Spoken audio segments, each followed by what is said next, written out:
បងប្អូនអ្នកខេត្តបាត់ដំបងដែលកំពុងតែមានបញ្ហាស្បែកមុខកាត់មុនកុំភ័យកុំព្រួយបារម្ភឲ្យតែមានបញ្ហាខ្លាំងបែបហ្នឹងរកកន្លែងព្យាបាលប្រើប្រាស់ផលិតផលជាយូរខែជាយូរឆ្នាំហើយនៅតែមិនជាមិនបាត់តោះបងប្អូនអាចអញ្ជើញមកទទួលសេវាកម្មព្យាបាលមុខនៅខាងមជ្ឈមណ្ឌលត្រីក្រហមតំណាងសាខាខេត្តបាត់ដំបង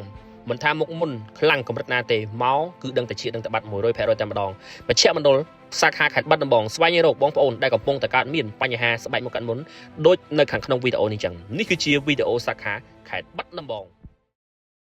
ជីកមកខាងដៃ8ចឹងសម្រាប់បងប្អូននេះមកខាងផ្លូវ8មកខាងដៃ8ហ្នឹងយើងធ្វើដំណើរបាត់ស្ដាំណាបាទគឺកាត់តាមផ្លូវទូទៅឯងយើងហ្នឹងបាទហើយនេះវិញគឺជាផ្លូវចូលផ្សារបង្ជុំណាបាទអញ្ចឹងគឺយើងអត់បត់ចូលទេគឺយើងមកត្រង់រហូតបងប្អូនបាទយើងកាត់តាមផ្លូវទូទៅឯងមកត្រង់រហូតណាបាទគឺអត់មានបត់តាណាទេអញ្ចឹងសម្រាប់បងប្អូនអ្នកនៅខាងបាត់ដំបងគឺប្រកបជាផ្លូវនឹងឃើញណាបាទអញ្ចឹងឥឡូវនេះយើងមកដល់ផ្សាររោងចក្របាទអញ្ចឹងយើងមកត្រង់ប្រហែលជាចម្ងាយ1គីឡូកន្លះទៀតបងប្អូនណាបាទគឺយើងអត់បត់តាណាទេយើងមកត្រង់រហូតអញ្ចឹងឥឡូវនេះយើងមកដល់ចំណុចផ្លូវ stop 2សម្រាប់បងប្អូនអ្នកនេះមកខាងផ្សារសក់គឺយើងមកត្រង់ណាតែបើថាយើងមកពីខាងផ្សារបង្ជុំគឺយើងបត់ឆ្វេងបាទបត់ឆ្វេងមកផ្លូវមកផ្សារលើនឹងមកបាទអញ្ចឹងយើងប្រហែលជា10ម៉ែត្រយើងកាត់នៅថ្នល់រទេះភ្លើងផ្លូវផ្សារលើហ្នឹងណាអញ្ចឹងយើងគូរថ្នល់រទេះភ្លើងទៅមុខប្រហែលជាចម្ងាយ3ម៉ែត្រណា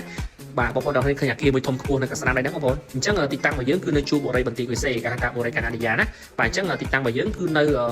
ខាងឆ្វេងនេះបងប្អូនដែលមានស្លាកហៅថាបងបារាំងម៉ាសាមុខញឹកមុខ